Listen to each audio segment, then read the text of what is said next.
rubber glove stocks were left out in the cold today as the world celebrates Pfizer's announcement of a vaccine that may be 90% effective at preventing COVID-19. Glove counters topped the losers list today. Hartalega Holdings slid 14% to 1570. Kosan Rubber Industries stumbled 12% to 658. Supermax Corp was down 8% to 831, and Top Glove Corp closed 8% lower at 780.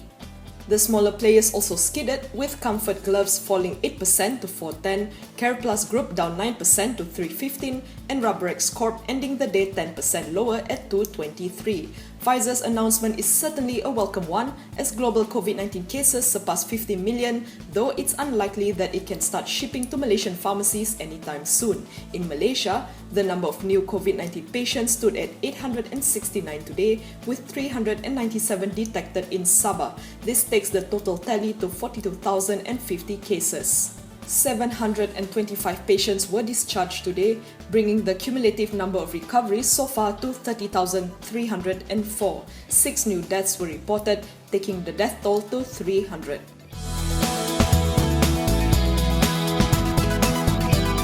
Nestle saw its 3Q net profit drop 13.2% year-on-year to 128.39 million ringgit as the COVID-19 pandemic affected its hotel, restaurant and cafe channel sales, coupled with higher operational expenses. In a filing with Bursa Malaysia, Nestle said revenue dipped year-on-year to 1.39 billion ringgit from 1.4 billion ringgit. Even so, Nestle declared a 70-cent per share dividend.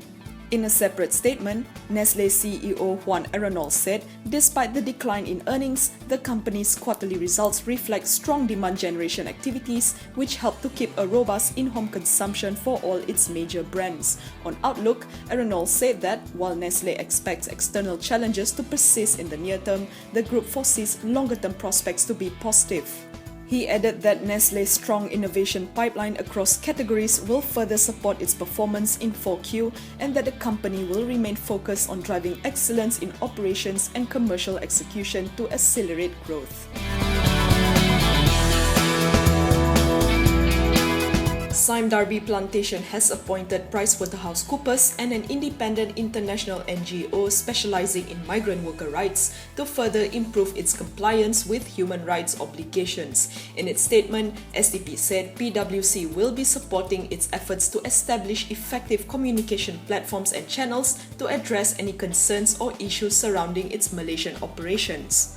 In April, Liberty Shed submitted a petition to the US Customs and Border Protection alleging that SDP employs forced and child labor at its estates. In response, SDP said it will work with independent external experts to design the necessary intervention programs to enhance its current compliance measures. SDP also recruited a NGO specialist to assist with its current recruitment processes, especially in migrant worker source countries, and identify areas for improvement.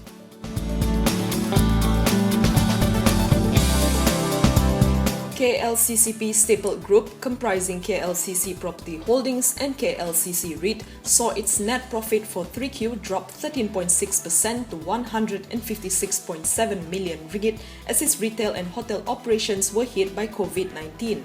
Revenue likewise dropped by 11.6% to 312.6 million ringgit from 353.5 million ringgit a year ago.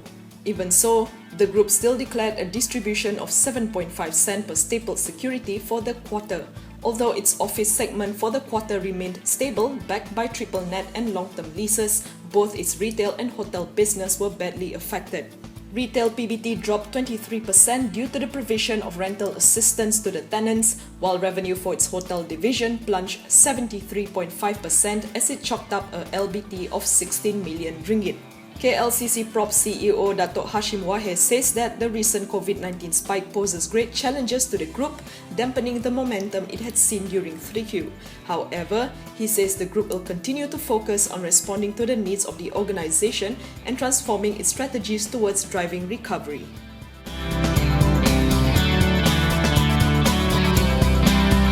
Tenaga Nasional is said to be mulling a listing of its power generation business on Bursa Malaysia next year.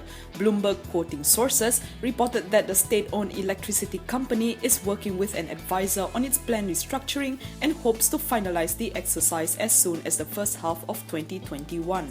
The proposed listing will involve the issuance of shares to interested investors proportionate to their existing holdings in TNB. When asked, a TNB representative said the power provider is not working on any groundwork for a listing as its immediate focus is driving operational efficiency for its generation unit.